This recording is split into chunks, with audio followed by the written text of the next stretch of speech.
Hi, so welcome to a new video. So इस video के अंदर हम कुछ कमेंट्स का आंसर करेंगे जो पिछले 3-4 वीडियोस में आपने क्वेश्चंस पूछे हैं। ऑब्वियसली हम सारे कमेंट्स को आंसर नहीं कर सकते, ऐसे तो वीडियो काफी लंबा हो जाएगा, तो हमने रैंडमली कुछ 15-20 कमेंट्स सेलेक्ट करे हैं, उनको हम आंसर करेंगे। कॉमन क्वेश्चंस हैं, काफी लोगों की क्वेरीज आंसर होंगी उससे। So let's start the video. So पहले क्वेश्चन पे चलते हैं। जो क्वेश्चन है, रेजिडेंशियल सेक्टर 75 में 7,000 रुपए स्क्वायर फीट का रेट है, M3M 72 में स्टूडियो का 16,000 लॉन्च किया, जस्टिफाइड है या नहीं है, क्लैरिफाई।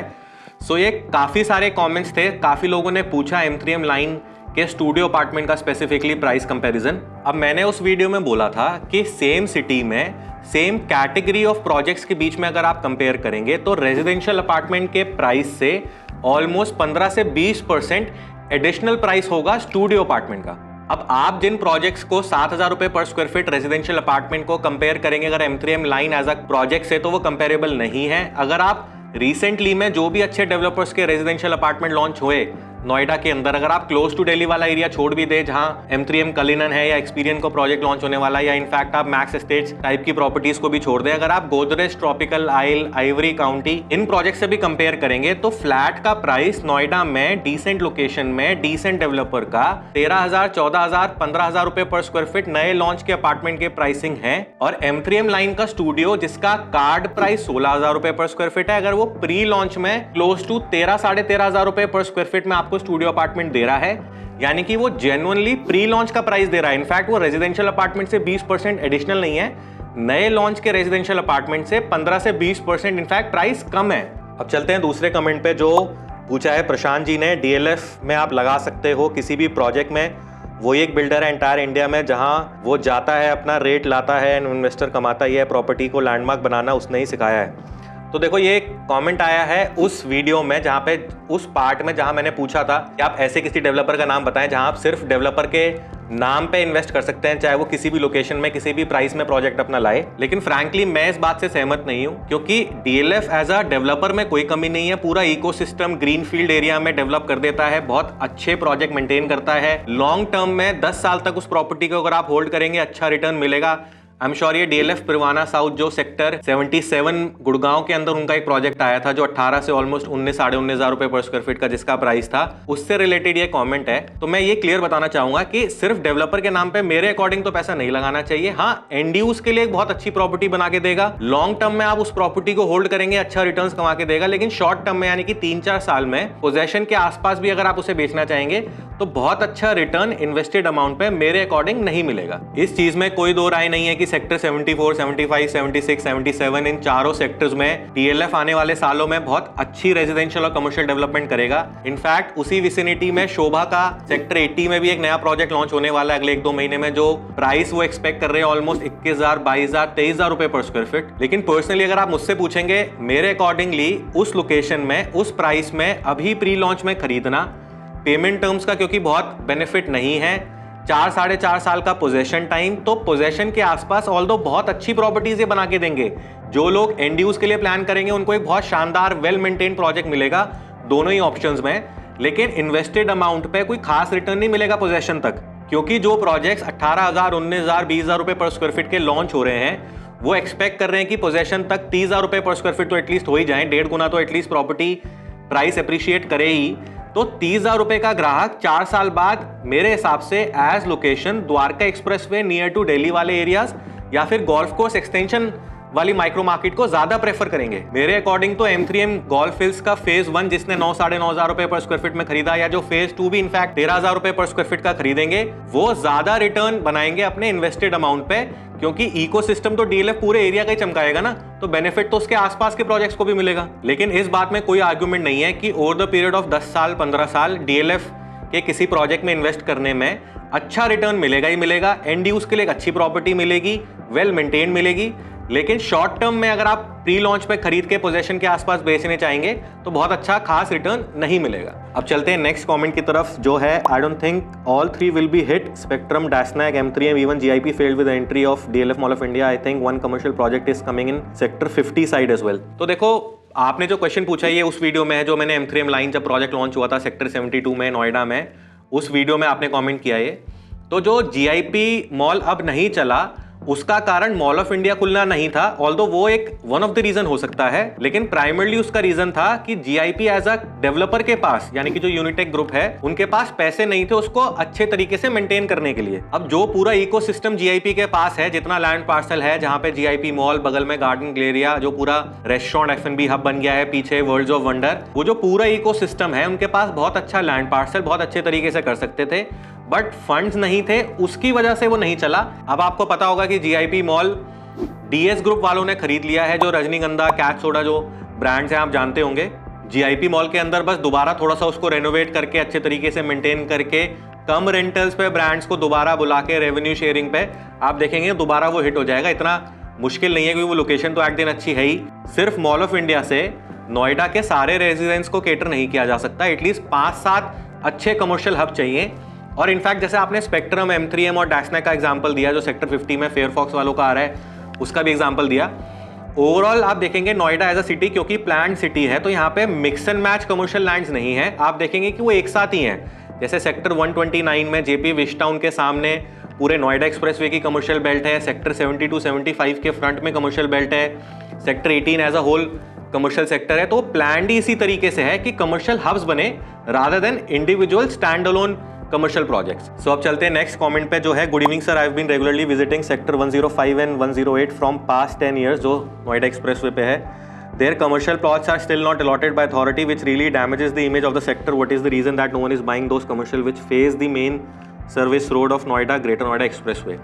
तो देखो मैं आपको अपडेट कर देता हूँ। सेक्टर 108 जहाँ पे पार्क्स लॉरिएट सोसाइटी है, बगल में डिवाइन मिडोज सोसाइटी है, उसके फ्रंट का जो कमर्शियल प्लॉट है वो लुलु मॉल को दिया जा चुका है, वहां पे लुलु मॉल बनेगा। और सेक्टर 105 के जो प्लॉट्स हैं उनके फ्रंट में, यानी कि जो पेट्रोल पंप है उसके राइट साइड में जो प्लॉट है कमर्शियल 105 के फ्रंट साइड वाला, वो ऑक्शन में अभी रिसेंटली M3M ने एक्वायर कर लिया है। सो ये भी मैंने आपको एक अच्छा अपडेट दे दिया। लुलु मॉल ऑब्वियसली सेल नहीं होगा, लुलु मॉल उनका अपना, वो खुद लीज करते हैं उसको। और 105 के जो फ्रंट वाला M3M ने एक्वायर किया है वो बिल्कुल स्काई मार्क के अपोजिट हो जाएगा। जेपी अंडरपास के एक साइड में स्काई मार्क 1 और एक साइड में M3M ने लैंड लिया है, जहां पे इन फ्यूचर वो कमर्शियल, रिटेल, ऑफिस स्पेसेस, अभी उस तरह का कुछ प्रोजेक्ट लेकर आएगा। अभी तो बहुत इनिशियल, अभी तो लैंड एक्विजिशन ही हुई है, अभी उसको थोड़ा टाइम लगेगा, लेकिन अच्छा लैंड लिया है। ओवरऑल मैं देखता हूँ कि M3M ना लैंड सारे अच्छे ही पकड़ता है। अभी 94 वाला कलिनन भी आप देखो, या 72 वाला या 105 जो अब लिया है, सारे फ्रंट के प्लॉट, कॉर्नर के प्लॉट, सारे अच्छे प्लॉट से खरीदता है। इस चीज में तो उनको दाद देनी पड़ेगी। सो अब चलते हैं नेक्स्ट कॉमेंट पे, जो है AS 153 safe investment as they don't provide lease guarantee. देखो AS एज अ डेवलपर जब भी कमर्शियल प्रोजेक्ट सेल करता है वो लीज गारंटी एश्योर्ड रिटर्न नहीं देता है, वो उनकी पॉलिसी है, वो उस तरीके से प्रोजेक्ट को नहीं सेल करते। लेकिन mark my words on this, AS 153 का ऑफिस स्पेस का प्राइस पोजेशन के 1 साल बाद, क्योंकि काफ़ी लोग एग्जिट कर रहे होते हैं पोजेशन से पहले, रजिस्ट्री कराने से पहले, लास्ट डिमांड नहीं पे करना चाह रहे होते, पोजेशन लेने के बाद, रजिस्ट्री कराने के बाद अगर आप उसे 1 साल 1.5 साल बाद जब बेचेंगे, एटलीस्ट 18,000-19,000 रुपये पर स्क्वायर फीट का ऑफिस का प्राइस होगा। जितनी अच्छी बिल्डिंग्स नोएडा में ऑफिस की बन रही हैं, आप देखेंगे 3-4 साल में सारी कम पड़ेंगी। सो अब चलते हैं नेक्स्ट कमेंट पे, जो पूछा है विक्टर डिंगरा जी ने। हाय सौरभ जी, गोदरेज ट्रॉपिकल आइल रीसेल स्टार्ट हुई क्या? I1 यूनिट 1800 स्क्वायर फीट वाली। अभी जिनके यूनिट्स हैं वो बेचने के लिए तो अपने यूनिट्स बता रहे हैं, आते रहते हैं हमारे पास भी यूनिट्स। बायर जो खरीदना चाह रही है उनको एक्सेप्टेंस नहीं आ रही, क्योंकि अभी रिसेंटली लॉन्च हुआ था प्रोजेक्ट, तो भी प्रीमियम देने का मन नहीं करता लोगों को। लेकिन आप मान के चलें कि अगर जेन्युइनली ट्रांजैक्शन होगी तो मेरे हिसाब से 1000 रुपये फुट के प्रीमियम पे ट्रांजैक्शन हो जानी चाहिए। सो अब चलते हैं नेक्स्ट कमेंट पे, जो है I think this road will be hell in the future to many commercial coming up, it will be like Gaur City commercial malls over supply. तो जो सेक्टर 75, सेक्टर 72 के फ्रंट वाला कमर्शियल बेल्ट है, जहाँ spectrum, डेस्नेक, M3M line और central 50 करके जो commercial project आ रहे हैं। लेकिन आप ओवरऑल गौतम बुद्ध नगर, ओवरऑल नोएडा का अगर आप मास्टर प्लान देखेंगे तो प्लान ही उस तरीके से हुआ है, जैसे मैंने आपको लास्ट कमेंट में भी बताया कि सेक्टर 129 एक कमर्शियल हब है, ये 72 और 75 वाला जो कमर्शियल हब है सेंट्रल नोएडा के लिए, 129 वाला नोएडा एक्सप्रेसवे के रेजिडेंस और ऑफिस के लोगों के लिए है, जो गौर चौक से लेकर आगे तक के कमर्शियल हब है वो नोएडा एक्सटेंशन के लिए है। और आप वैसे भी देखेंगे कि कमर्शियल एज अ हब ज्यादा अच्छा कर पाता है रादर देन एक स्टैंड अलोन कमर्शियल बिल्डिंग। सो आपको एज इन्वेस्टर ये आइडेंटिफाई करना है कि इस कमर्शियल हब में out of all the options ज्यादा एक्सपर्टीज किस डेवलपर की है कमर्शियल प्रोजेक्ट्स को डिलीवर करके लीज करने की, ज्यादा चांसेस किस प्रोजेक्ट के हैं जिनके साथ अच्छे कंसल्टेंट्स, जिनके साथ अच्छे आर्किटेक्ट्स इन्वॉल्व है, जो प्रोजेक्ट एट द एंड अच्छा बनाएंगे, तो किसका चलने का चांस ज्यादा है, आप ऐसे आइडेंटिफाई करके उस प्रोजेक्ट में इन्वेस्ट करें। सो नेक्स्ट कमेंट पे चलते हैं, जो है is Palm Olympia phase 2 a good project to invest. देखो, Palm Olympia phase 2 Gaur Chowk से बिल्कुल स्टार्टिंग में, नोएडा एक्सटेंशन के बिल्कुल स्टार्टिंग का प्रोजेक्ट है। उनका जो फेज डिलीवर्ड है, अच्छा प्रोजेक्ट है, वेल मेंटेन्ड है, डिसेंट है। आई मीन ये वाला प्रोजेक्ट बिल्कुल मेन रोड पे है, जिसको ताज हाईवे बोलते हैं। अब ये लोकेशन तो अच्छी है। अब जिसको नोएडा से, नोएडा एक्सटेंशन में, स्टार्टिंग ऑफ नोएडा एक्सटेंशन चाहिए कोई प्रोजेक्ट, तो उनके लिए तो अच्छी लोकेशन। लेकिन आप पर्सनली मेरे से पूछेंगे, मुझे ऐसा लगता है कि वो एरिया काफ़ी हाई डेंस आज भी है, आने वाले टाइम में और हो जाएगा। वहाँ पर ट्रैफिक का इशू आएगा ही आएगा। मेरी नज़र में नोएडा एक्सटेंशन का सेक्टर 10 और 12, it is like sector 150 of Noida extension, that area makes more sense. या फिर सेक्टर 1 नोएडा एक्सटेंशन, जहाँ पे राइज विलास, एज डिविनो, एटीएस रैप्सोडी, एटीएस डेस्टिनेयर, जहाँ पे स्टेलर का नया प्रोजेक्ट लॉन्च हो रहा है, सीआरसी, जो वो वाला एरिया है, या फिर सेक्टर 10 और 12 वाला एरिया, मेरी नज़र में नोएडा एक्सटेंशन में ये ज़्यादा बेहतर लोकेशन है। सो मैंने एक वीडियो में बोला था कि आप ऐसे किसी प्रोजेक्ट का नाम लिखें जहाँ आपको लगता है कि करंटली आपको अच्छा प्राइस मिल रहा है, जहाँ पे वैल्यू एप्रिसिएशन ज़्यादा अच्छी तरीके से होगी। तो उस वीडियो में कमेंट में एक विकास जी ने कमेंट किया है कि Godrej palm retreat, considering that they still have to launch new tower and also lot of new launches and projects in and around sector 150 spending। तो वो सही बात है, लेकिन आप अंडरस्टैंड करें एक और चीज़, गोदरेज पाम रिट्रीट का करंटली रीसेल प्राइस 11,000 रुपये पर स्क्वायर फीट से ऑलमोस्ट 14, 14,500 रुपये पर स्क्वायर फीट भी लोग डिमांड करते हैं, ऑल्दो ट्रांजैक्शन हो नहीं पा रही वो। लेकिन आप मान लें 11,000 रुपये से 13,500, 14,000 रुपये पर स्क्वायर फीट का प्राइस है वहाँ पे, depending on unit, depending on size. Last phase Godrej palm retreat का ऑब्वियसली वो क्लोज टू 14,500, 15,000 रुपये पर स्क्वायर फीट का ही करेंगे। लेकिन आप ये अंडरस्टैंड करें कि ये प्रोजेक्ट ऑलमोस्ट 6, 6,500 रुपये पर स्क्वायर फीट का लॉन्च हुआ था। ये ऑलमोस्ट 2-2.5 गुना ऑलरेडी हो चुका है।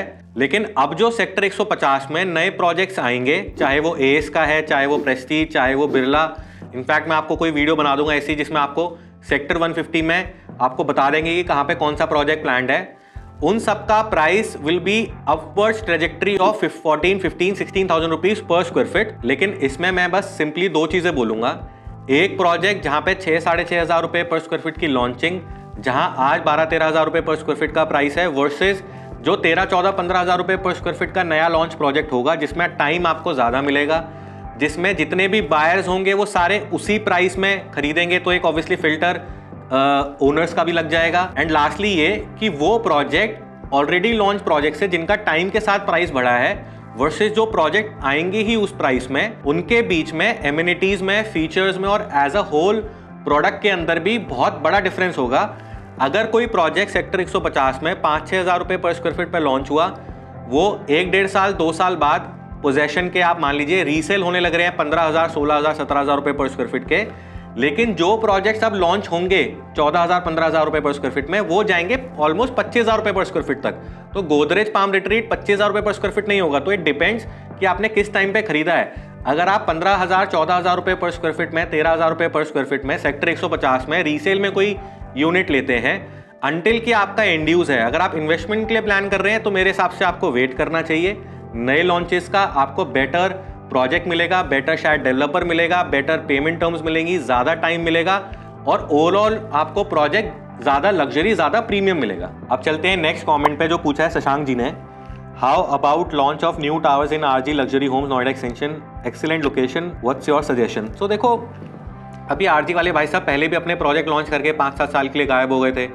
अब या तो ऐसा टाइम आ गया कि भैया या तो तू जेल जाएगा या फिर अपने प्रोजेक्ट कंप्लीट कर, तो उनको स्वामी फंड या इस तरह के गवर्नमेंट की एड्स मिली, अब अपना प्रोजेक्ट कंप्लीट कर रहे हैं। जैसे इनका नोएडा एक्सटेंशन के अलावा भी सेक्टर 120 नोएडा में भी नियर क्लियो काउंटी उनका जो प्रोजेक्ट है, वहाँ पे भी उनका आरजी मिराज करके 9-10 हज़ार रुपये में एक प्रोजेक्ट लॉन्च कर रहे हैं, वो एक कुछ टावर लॉन्च कर रहे हैं। लेकिन इसका मतलब मेरे हिसाब से तो नहीं है कि इनको इनके प्रोजेक्ट में इन्वेस्ट करना चाहिए, क्योंकि इनकी इंटेंशन सिर्फ लीगल हैसल से बच के उस प्रोजेक्ट को कंप्लीट करने की है, आगे नए प्रोजेक्ट लॉन्च करने की एज सच नहीं है। उन प्रोजेक्ट्स को बहुत अच्छे तरीके से मेंटेन करने की उनकी कोई इंटेंशन नहीं है। दूसरा मैं इसमें ना ये भी ऐड करना चाहूंगा, आप बहुत सारे प्रोजेक्ट्स ऐसे देखते हैं जहां पे लिखा होता है backed by government of India, SBI cap, Swami fund, इस तरह के वर्ड्स लिखते हैं। इस तरीके का प्रेजेंट किया जाता है कस्टमर्स को जो देख रहे हैं कि ये कोई गवर्नमेंट की स्कीम है। ये आप सिंपली ये माने कि जो प्रोजेक्ट्स जिनके पास यूनिट्स बची हुई हैं, वो गवर्नमेंट से पैसा लेके ब्याज पे अपने प्रोजेक्ट को कंप्लीट करके उन इन्वेंट्रीज को सेल करके ब्याज समेत गवर्नमेंट को पैसा दे देंगे। उन प्रोजेक्ट्स को, उन डेवलपर्स को ये फंड मिलते हैं। दूसरा, जेपी अमरपाली में रेजिडेंस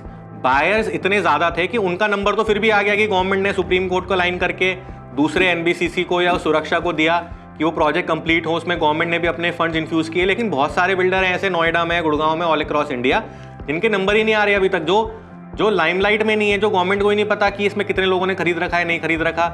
ऐसे प्रोजेक्ट अगर रुक जाते हैं उनको पता नहीं चलता। सो नेक्स्ट कमेंट पे चलते हैं, जो है प्रकाश जी के अकाउंट से। What about S residential in Yamuna expressway?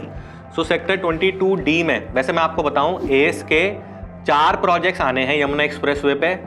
अगर आप नोएडा से यमुना एक्सप्रेसवे की तरफ जा रहे हैं, जहाँ पे EPR ईस्टर्न पेरिफेरल रोड आपके ऊपर से निकलती है, ईस्टर्न पेरिफेरल एक्सप्रेसवे, उसके बाद एक लैंड पार्सल इनका लेफ्ट साइड में है, यानी कि गौर यमुना सिटी के बगल में 3 लैंड पार्सल इनके राइट साइड में है, जो एक JP स्पोर्ट्स सिटी के बिल्कुल बगल में है। जो उन्होंने लोटस का लैंड था वो बैंक्रप्सी में चला गया, NCLT से वो लैंड एक्वायर किया है, ऑलमोस्ट 100 एकड़ का है, जहाँ पे प्लॉट्स आएंगे। उसके आगे आप जाएंगे तो एक ऑरिस ग्रीन बे करके प्रोजेक्ट है, उसके फ्रंट में 4-5 एकड़ का कमर्शियल प्रोजेक्ट एस YXP करके इनका लॉन्च हो भी गया अब तो इनफैक्ट, क्योंकि उसका रेरा भी रिसेंटली आ गया है। तीसरा प्रोजेक्ट जो इन्होंने ATS से जो लैंड एक्वायर किया है सेक्टर 22D में नियर ATS एलियोर, अच्छा प्रोजेक्ट है। तो इस कमेंट का आंसर ये कि एस का रेजिडेंशियल प्रोजेक्ट जो पहले प्लान था 6,500 रुपये पर स्क्वायर फीट में प्लान वो कर रहे थे कि अपना प्रोजेक्ट लॉन्च करेंगे, अब ऑलमोस्ट 7,500 रुपये पर स्क्वायर फीट में वो प्लान कर रहे हैं। जितना टाइम बीतता जाएगा उतना प्राइस उस प्रॉपर्टी का भी बढ़ता जाएगा ऑटोमेटिकली, क्योंकि कोई भी ब्रांड, अच्छा डेवलपर डी ब्रांड करके, अपनी डी वैल्यू करके अपने प्रोडक्ट को लॉन्च नहीं करेंगे। जो नोएडा एक्सटेंशन में यमुना एक्सप्रेसवे पे प्रोजेक्ट्स दूसरे लॉन्च हो रहे होंगे, कंपेरेटिव कॉम्पिटिटिव प्रोजेक्ट्स, उन्हीं प्राइसिंग के आसपास वो अपने प्रोजेक्ट लॉन्च करेंगे।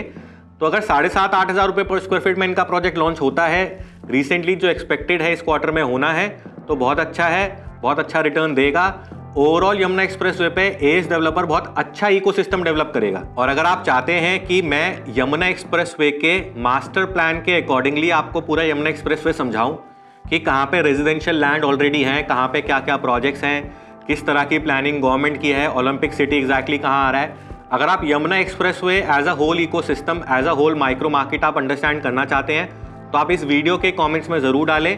हम इस तरह की एक वीडियो आने वाले टाइम में ज़रूर बना देंगे। सो नेक्स्ट कमेंट पे चलते हैं, जो है कि price as in Eon Fairfox sector 140A Noida. जो मैंने पूछा था कि कौन सा ऐसा प्रोजेक्ट आपको लगता है जिसमें प्राइस का एज, प्राइस का बेनिफिट दिया गया था, तो ज़रूर फेयरफॉक्स इयॉन जो वो ऑलमोस्ट 3,000-3,500 रुपये पर स्क्वायर फीट में लॉन्च हुआ था, उसमें प्राइस का बेनिफिट जरूर दिया गया था। लेकिन लीजिंग कितनी अच्छी करेगा उस पर ही डिपेंड करेगा कि आपको रेंटल कितना अच्छा मिलेगा, नहीं मिलेगा, आपकी प्रॉपर्टी लिक्विडेट होगी नहीं होगी। लेकिन ओवरऑल 3,000 रुपये फुट में, 3,500 रुपये पर स्क्वायर फीट में ऑल इंक्लूसिव कोई भी ऑफिस स्पेस नोएडा एक्सप्रेसवे पे मिलने में प्राइस का बेनिफिट तो जरूर दिया था। सो नेक्स्ट कमेंट पे चलते हैं, जो हमसे पूछा है गौरव जैन जी ने, बेस्ट कमर्शियल प्रोजेक्ट कौन सा है? देखो ये ना वन वर्ड आंसर मैं नहीं दे सकता आपको, इट डिपेंड्स आप कितना इन्वेस्ट करना चाह रहे हैं, आपने पास्ट में किस तरह की इन्वेस्टमेंट्स कर रखी हैं। अगर आप अपने कोई इन्वेस्टमेंट प्लान कर रहे हैं, आप ऑब्वियसली हमें व्हाट्सएप कर सकते हैं, हम आपसे बात करके आपको सजेस्ट कर देंगे।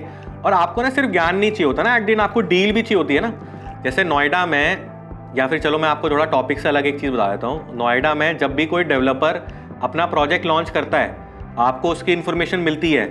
आपको अगर ये भी आइडेंटिफाई हो जाता है कि चलो आपको इस पर्टिकुलर प्रोजेक्ट में इन्वेस्ट करना है, बट आपको at the end best price या बेस्ट यूनिट, कुछ यूनिट्स ऐसी होती हैं जो मैनेजमेंट सेल ही नहीं कर रहा होता डेवलपर का, उस तरह की यूनिट्स आपको निकाल के देना, कुछ पेमेंट टर्म्स के अंदर मॉडिफिकेशन करना, इस तरह के लिए तो आपको वही चैनल पार्टनर, वही ब्रोकरेज कंपनीज दे पाएंगे ना जो उस डेवलपर का ज़्यादा माल सेल कर रही होंगे, या आपको प्राइस भी इनफैक्ट बेस्ट तो वही दे पाएगा ना जो उसका उस डेवलपर के साथ अच्छे टाइम से अच्छा काम कर रहा होगा। तो आपको सिर्फ बेस्ट कमर्शियल कौन सा है या बेस्ट रेजिडेंशियल कौन सा है, सिर्फ इसका सजेशन के अलावा आपको बेस्ट डील भी तो ओवरऑल चाहिए होती है ना।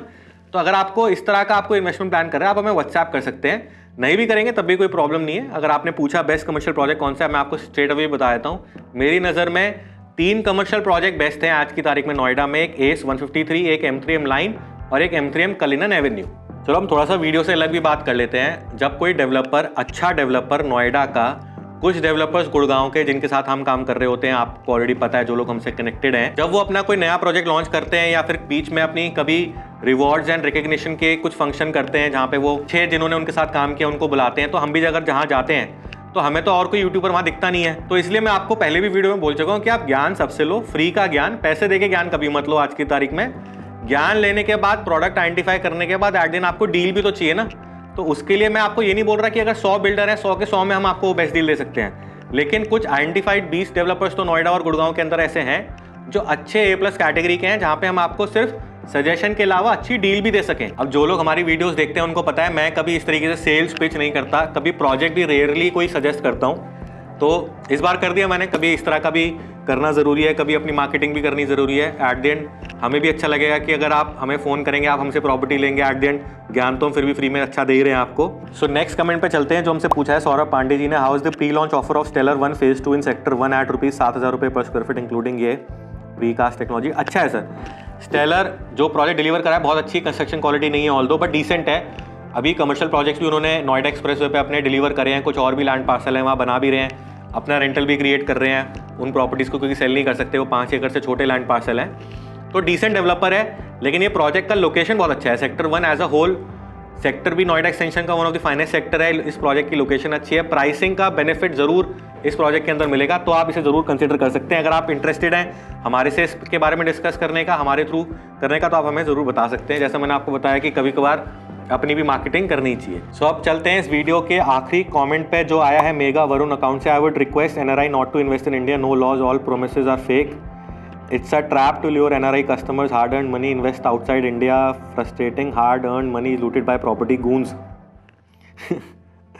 Also Indians, it's better to invest in share market, mutual funds, FD, other bonds, at least your money secure. So majorly आपने 2 क्वेश्चंस पूछे हैं या 2 चीज़ें बोली हैं इस कमेंट में। एक तो ये कि एनआरआईज को इंडिया में इन्वेस्ट नहीं करना चाहिए, यहाँ पे प्रॉपर्टी में कोई गूंज है, कुछ गुंडागर्दी है। अगर आपके साथ कुछ ऐसा हुआ है, जेन्युइनली अगर आपके साथ ऐसी कोई प्रॉब्लम हुई है, अगर आपके साथ कुछ मिसकमिटमेंट हुई है, आप हमें व्हाट्सएप करें क्या प्रॉब्लम हुई है, हम आपकी हेल्प करने की कोशिश करेंगे। बिल्कुल अगर हमारे एरिया में वो आएगा, अगर हम आपकी हेल्प कर पाएंगे हम ज़रूर करेंगे। दूसरा आपने जो बताया म्यूचुअल फंड्स, लिक्विड एसेट्स में आप इन्वेस्ट करें, इसके बारे में अगर आप चाहते हैं कि मैं एक डिटेल में वीडियो बनाऊं, क्योंकि ये ना बहुत लंबी डिस्कशन की बात है। मेरी नज़र में अगर कट लाइन आप एक स्टेटमेंट पूछेंगे, मेरी नज़र में एफडी तो मेरी नज़र में फिर भी बहुत अच्छी इन्वेस्टमेंट है। म्यूचुअल फंड से ज़्यादा बड़ा स्कैम मेरी नज़र में और कोई नहीं है।